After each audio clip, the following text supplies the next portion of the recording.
SLROX YouTube channel එකට ඔබ සියලු දෙනාව සාදරයෙන් පිළිගන්නවා. ඉතින් යාළුවනේ සුපුරුදු පරිදි අදත් මම ඔයාලට ගොඩක් වටින වීඩියෝ එකක් අරගෙන ආවා. ඔයත් සෞදි අරාබියේ ඉන්න ශ්‍රී ලාංකිකයෙක් නම් අනිවාර්යයෙන්ම ඔයාටත් මේ වීඩියෝ එක ප්‍රයෝජනවත් වෙනවා. අද වීඩියෝ එකේ මම කතා කරන්නේ අලින්මා පේ account එක කොහොමද අපි රෙජිස්ටර් කරගන්නේ කියලා. එහෙමත් නැත්නම් අලින්මා පේ account එක කොහොමද අපි තනිවම ඕපන් කරගන්නේ කියලා. ඉතින් යාළුවනේ ඔයත් මගේ channel එකට අලුත් නම් දැන් මේ SLROX YouTube channel එක subscribe කරලා මාත් එක්ක එකතු වෙන්න එන්න අපි වීඩියෝ එකට යමු. ඔන්න ඉතින් යාළුවනේ මේ දවස්වල අලින්මා පේ එකේ විශේෂ ප්‍රොමෝෂන් එකක් යනවා. ඒ තමයි ඔයා ලංකාවට මුදල් යැවීමේදී ඔයාට රියල් එකක් වගේ අඩු මුදලක් තමයි සර්විස් චාර්ජ් එකක් විදියට අය වෙන්නේ.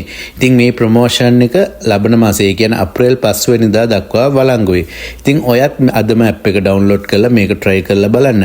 එන්න අපි බලමු කොහොමද ඇප් එක ඩවුන්ලෝඩ් කරගන්නේ කියලා. ඔයා යූස් කරන්නේ iPhone එකක් නම් ඔයාට App Store එකට ගිහිල්ලා අලින්මා පේ කියලා type කරලා ඇප් එක ඩවුන්ලෝඩ් කරගැනීමේ හැකියාව තියෙනවා.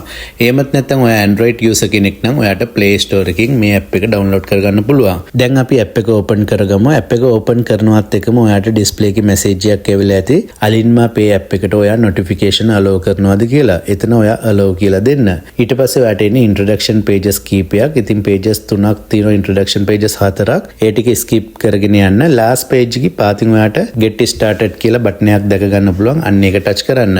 ඒක touch කරාට පස්සේ ඔයාට එනවා ඊළඟට notification එකක්. අලින්මා පේ ඇප් එකට ඔයාගේ location access දෙනවද කියලා. එතන ඔයා while using app කියන එක use කරලා access දෙන්න.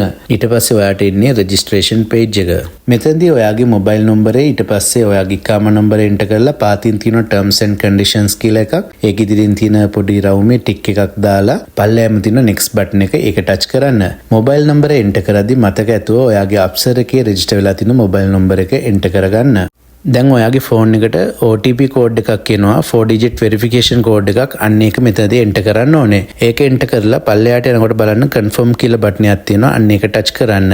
ඊට පස්සේ ඔයාට කියනවා ඔයාගේ ඇප් එකට අලුත් password එකක් create කරන්න කියලා. ඉතින් මේ password එක 4 digit එකක් වෙන්න ඕනේ. ඉතින් ඔයා password එකක් create කරාට පස්සේ ඔයාට කියනවා confirm password කියලා. නැවත සැරයක් ඒ password එකම එන්ටර් කරන්න ඕනේ. ඉතින් ඔයා මේ password එක එන්ටර් කරාට පස්සේ ඔයාට display එක දැක ගන්න පුළුවන්. ඔයාගේ account එක successfully created කියලා message එකක් ඇවිල්ලා ඇති. ඊට පාතින් done කියලා බටන් එකක් තියෙනවා. අන්න ඒක ටච් කරන්න. මෙතනදී යාලා අහනවා ඔයාගේ face ID එක ඔයා allow කරනවද කියලා. ඉතින් ඔයා fingerprint use කරන කෙනෙක් නම් ඔයාගෙන් අහනවා fingerprint allow කරනවද කියලා. ඉතින් මම face ID එක නිසා allow දුන්නාට පස්සේ automatically මගේ face එක scan වුණා. නමුත් ඔයා fingerprint use කරන කෙනෙක් නම් සමහරට sensor එක ඔයා finger එක තියලා confirm කළ යුතුයි. ඊට පස්සේ යාලා location access දෙනවද කියලා අහනවා. ඉතින් ඔයා ඒකත් allow කියලා දෙන්න. ඒක allow කරාට පස්සේ ඔයාට කියනවා ඔයා create කරපු password එකක් create කරන්න ඉස්සෙල්ලා අන්නේ password එක මෙතනදී enter කරන්න කියලා. ඒක enter කරාට පස්සේ ඔයාගේ account එක open වෙනවා. ඉතින් ඔයාගේ account එක open වුණාට පස්සේ ඔයාට දැකගන්න පුළුවන් ඔයාගේ dashboard එකේ ඊට පහතින් බලන්න complete your profile කියලා එකක් සඳහන් වෙලා තියෙනවා. ඒ කියන්නේ මෙච්චර වෙලා අපි කරේ basic ටික විතරයි කරේ. දැන් තමයි අමාරුම කොටස තියෙන්නේ. ඉතින් මේක එච්චරම අමාරු නෑ. මම කියන්නේ දැන් තමයි ටික සංකීර්ණ පැත්තක් තියෙන්නේ. ඉතින් ඔයා complete profile එක යටතේ මුලින්ම තියෙනවා identity verify කියලා option එකක්. අන්න ඒක තමයි අපි මුලින්ම කරන්න ඕනේ. ඉතින් ඒක ඉස්සරහින් බලන්න verify කියලා එකක් තියෙනවා. ඒක touch කරන්න. දැන් ඔයාට අලුත් page එකක් open වෙලා ඇති නෆාත් validation කියලා. ඉතින් මේ page එකේ පාලටම යනකොට validate කියලා option එකක් තියෙනවා. අන්න ඒක touch කරන්න. ඒක touch කරාට පස්සේ ආයි අලුත් page එකක් open වෙනවා validate through නෆාත් කියලා. ඉතින් ඔයාට ඒ page එක open වෙනවත් එක්කම ඔයාගේ phone එකට නෆාත් එකේ ඉඳලා request number එකකුත් එනවා. ඉතින් ඔයාට display එකේ number එක දැක ගැනීමේ හැකියාව තියෙනවා. ඉතින් ඔයාට බලන්න මෙතන අංක එක යටතේ open නෆාත් application කියලා තියෙනවා. අන්න ඒක ඉස්සරහින් නිල් පාට රවුමක් වගේ එකක් තියෙනවා. ඒක touch කරන්න. ඒක touch කරාට පස්සේ ඔයාගේ නෆාත් application එක open වෙයි. ඉතින් ඔයා face ID use කරන කෙනෙක් නම් නෆාත් application එක direct open වෙනවා. නමුත් ඔයාට face ID එහෙම නැත්නම් fingerprint option එක නැත්නම් ඔයා username එකයි password එකයි enter කරලා තමයි නෆාත් app එකට log වෙන්න ඕනේ. ඉතින් username එක කියන්නේ ඔයාගේ ඉකාමා නම්බරේ, password එක කියන්නේ ඔයා අප්සර එකට use කරන password එකමයි. නෆාත් app එක open කරපු ගමන් ඔයාට දැක ගන්න පුළුවන් request එකක් ඇවිල්ලා තිනවා කියලා display එකේ message එකක් තියෙනවා. ඒක accept කරන්න. ඒක accept කරාට පස්සේ අලුත් page එකක් open වෙයි. එතනදි කියනවා you are about to open bank account from Alinma bank කියලා. ඒක ප්‍රොසීඩ් කරන්න. ඒක ප්‍රොසීඩ් කරාට පස්සේ ඔයාට අලුත් පේජ් එකක් ඕපන් වෙනවා. එතනදී කියනවා ඔයාගේ රික්වෙස්ට් නම්බරේ එන්ටර් කරන්න කියලා. ඉතින් ඔයාට මතක ඇති ඔයාට ආපු රික්වෙස්ට් නම්බරේ ඔයාගේ ඩිස්ප්ලේ එකේ ඉලක්කම් 3ක් ඒගොල්ලන් සඳහන් කරලා ඇති. ඉතින් ඔයාට අදාළ ඉලක්කම ටච් කරලා රික්වෙස්ට් එක කන්ෆර්ම් කරන්න. ඊට පස්සේ ඔයාගේ නෆාත් එකේ පාස්වර්ඩ් එක එන්ටර් කරන්න කියනවා. නෆාත් එකට ඔයා පාස්වර්ඩ් එකක් ක්‍රියේට් කරලා ඇතිනේ කලින්. අන්නේ 6 ඩිජිට් පාස්වර්ඩ් එක මෙතනදී එන්ටර් කරන්න ඕනේ. ඉතින් ඒක එන්ටර් කරාට පස්සේ ඔයාගේ ෆේස් වෙරිෆිකේෂන් ඔප්ෂන් එක ඕපන් වෙනවා. ඉතින් එතනදී ඔයාගේ ෆේස් එක ඔයා ස්කෑන් කරලා යට තියෙනවා කැප්චර් බටන් එක.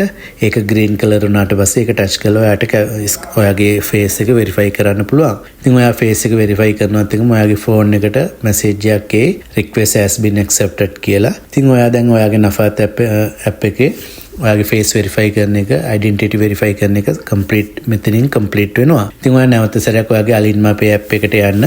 ඒකට ගියාට පස්සේ ඔයාට දැක ගන්න පුළුවන් your identity has been successfully confirmed කියලා මැසේජ් එකක් ඩිස්ප්ලේ එකේ තියෙනවා. ඉතින් ඊට පහතින් තියෙනවා done කියලා බටන් එකක්. අන්න ඒක ටච් කරන්න. ඉතින් යාළුවනේ complete profile යටතේ ඔයාගේ identity verify කියන එක complete කරා අපි. දැන් ඊළඟට ඔයාට කරන් තියෙන්නේ customer knowledge. ඒ කියන්නේ ඔයාගේ personal information fill කරන්න ඕනේ. customer knowledge කියලා තියෙනවා. ඒක ඉස්සරයි complete කියලා යාළුවා mention කරලා තියෙනවා. අන්න ඒක ටච් කරන්න. ඒක ටච් කරාට පස්සේ ඔයාට ලොකු ෆෝම් එකක් ඕපන් වෙනවා fill කරන්න. ඉතින් මේක බය වෙන්න දෙයක් නැහැ. ගොඩක් answers යාළුවා දීලා තිනවා. ඊටු ඒවා අපි type කරන්න ඕනේ. ඉතින් මුලින්ම යාළුවා අනේ employment details කියලා. ඉතින් ඒ යටතේ occupation class එක, ඊට පස්සේ employer name, income source එක, monthly income එක. ඉතින් මේකෙන් ඔයා පළවෙනි එක occupation class කියන එකේ ඉස්සරහින් පොඩි arrow button එකක් තියෙනවා. ඒක ටච් කරාට පස්සේ ඔයාගේ job categories ටික එනවා. ඉතින් ඔයා එතන private sector කියන එක select කරන්න. ඔයා government sector ඉන්නවා නම් government කියන එක select කරන්න. ඔයාට අදාළ එක select කරගන්න. ඊට පස්සේ employer name, ඔයා වැඩ කරන company එකේ නම, එහෙම නැත්නම් ඔයාගේ කෆේල්ගේ නම කැමති එකක් ඔයාට එතන දාගන්න පුළුවන්. ඊට පස්සේ income source එක. ඉතින් income source එක කියන්නේ ඔයාට කොහෙන්ද සල්ලි එන්නේ කියලා, මුදල් එන්නේ කියලා, business ද නැත්නම් salary ද. ඉතින් අපි ඔක්කොමලා දන්නා අපිට එන්නේ monthly salary එකකින්. එතන salary කියන එක select කරන්න. ඊට පස්සේ monthly income එක ආලා තිනවා. ඉතින් එතන යාලා range කීපයක් දීලා තිනවා. ඉතින් ඔයාට අදාළ range එක select කරන්න. දැන් අපි national address details fill කරගමු. ඉතින් national address details යටතේ මුලින්ම යාලා city name එක අහනවා. ඉතින් එතන චූටි arrow button එකක් තියෙනවා. ඒක touch කරාම ඔයාට city list එක බලා ගන්න පුළුවන්. ඉතින් ඔයාට අදාළ city එක select කරගන්න. ඊට පස්සේ district එක. ඉතින් ඔයාගේ විලායක තියෙන්නේ මොන district එකේද කියලා බලලා ඔයා මේව දන්නේ නැත්නම් ටිකක් Google එකේ search කරා නම් ඔයාට ඒක හොයා ගන්න පුළුවන්. ඊට පස්සේ street name එක, ඔයා ඉන්න විලායකට අදාළ street එක. ඉතින් යාළුවනේ මට මෙතනදී දෙයක් මතක් කරන්න ඕනේ. මම මීට කලින් වීඩියෝ එකක් කරලා තිනවා national address එක සම්බන්ධව. ඉතින් ඔයාලා national address register වෙලා නැත්නම් ඒ වීඩියෝ එක ටිකක් බලලා national address register වෙන්න. එතකොට ඔයාලට national address register වෙනකොට මේ details ඔක්කොම PDF එකක් එක download කරගැනීමේ හැකියාව තියෙනවා. ඉතින් ඒක ඔයා කරලා තිබ්බනම් ඔයාට ඒ PDF එක බලලා මේ ටික ඉතාමත් පහසුවෙන්ම fill කරගන්න පුළුවන්. හරි, දැන් අපි බලමු street name එක අපි fill කරා. ඊට පස්සේ postal code එක. ඉතින් postal code එකත් ඔයාට අදාළ දිස්ත්‍රික්කයේ Google වල search කරලා එහෙම නැත්නම් රියාද් postal code කියලා type කරලත් ඔයාට ගන්න පුළුවන්. එහෙම නැත්නම් මම අල් ඔලායා කියලා දාලා තින්නේ. ඉතින් මම ඔලායා postal code කියලා Google එකේ type කරාට පස්සේ මට postal code එක පෙන්නනවා. ඉතින් අන්නේ අරගෙන enter කරන්න. ඊට පස්සේ additional code එක. ඉතින් additional code එකක් කියලා 4 digit number එකක් මේ address වලට එනවා. ඉතින් ඔයාට මේ additional code එක මොකක්ද කියලා දන්නේ නැත්නම් ඔයාට මගේ එකම දාන්නත් පුළුවන්. මේක ඉච්චර ලොකුවට බලපාන දෙයක් නෙවෙයි. ඉතින් ඔයාට 4 digit number එකක් එතනට enter කරන්න ඕනේ. ඊට පස්සේ building number එක. building number එකත් 4 digit එකක් වෙන්න ඕනේ. ඉතින් ඔයාට මේ details දන්නේ නැත්නම් ඉතින් ඔයාට මගේ address එකම දාලා open කරත් අවුලක් නැහැ. ඉතින් මේක ඇවිල්ලා අපේ bank එකක් නෙවෙයි නිසා, bank account එකක් open කරන දෙයක් නෙවෙයි නිසා ඔයාට ඒක ලොකුවට බලපාන්නේ නැහැ. ඊට පස්සේ unit number එක, ඔයාගේ building එකේ කීවෙනි තට්ටුවේද ඉන්නේ, නැත්නම් first floor එකේ, second floor එකේ, එහෙම නැත්නම් ඔයාගේ door number එකේ ඒ වගේ එකක් දාන්න එතනට. දාලා save changes කියන එක touch කරන්න. ඉතින් ඔයා ඒක ටච් කරාට පස්සේ ඔයාව නැවත ඩෑෂ්බෝඩ් එකට අරගෙන යනවා. ඉතින් එතනදී ඔයාට දැක ගන්න පුළුවන් යටින් customer knowledge form has been updated කියලා. ඒ කියන්නේ ඔයා customer knowledge කියන එක අප්ඩේට් කරලා අවසానයි. මේ registration process එක සම්පූර්ණයෙන්ම complete. ඔයාගේ account එකත් activate වෙනවා. ඉතින් යාළුවනේ ඔයාට ඩෑෂ්බෝඩ් එක දැන් බලා ගන්න පුළුවන්. ඉතින් ඔයාගේ account balance ඒව මුකුත් තාම 0 නේ පෙන්වනවා ඇත්තේ. top up කරන option තියෙනවා. ඊට පස්සේ ඔයාලට card එකක් print කරගන්න, ඊට පස්සේ beneficiary add කරගන්න මේ වගේ මේකේ option කීපයක්ම තියෙනවා. ඉතින් අදට මේ වීඩියෝ එක length එක වැඩි නිසා මම account එක create කරන එකෙන් මේක අවසන් කරනවා. ඔයා ලංකාවට මුදලක් යවන්න ඉන්නවා නම් අප්‍රේල් 5 වෙනිදාට කලින් ඔයාලට මේක ප්‍රයෝජනවත්. ඉතින් යාළුවනේ මගේ වීඩියෝ එක මම මෙතනින් අවසන් කරනවා. මේ වීඩියෝ එක වැදගත් ප්‍රයෝජනවත් කියලා හිතුණා නම් වීඩියෝ එකට like එකක් දාන්න අමතක කරන්න එපා. ඒ වගේම ඔයත් මගේ channel එකට අලුත් කෙනෙක් නම් SL Rocks YouTube channel එක subscribe කරලා මට පොඩි support එකක් ලබා දෙන්න. ඔයාගේ යාළුවෝ අතරත් මේ වීඩියෝ එක share කරන්න අමතක කරන්න එපා. ඔයාලට මොකක් හරි මේක register කරද්දී මේ process එකේදී මොකක් හරි ගැටලුවක් ආව නම් පාතින් comment එකක් දාන්න මම අනිවාර්යයෙන්ම reply එකක් දානවා. ඔබ සියලු දෙනාටම සුබ දවසක් වේවා. මම සුරේෂ්.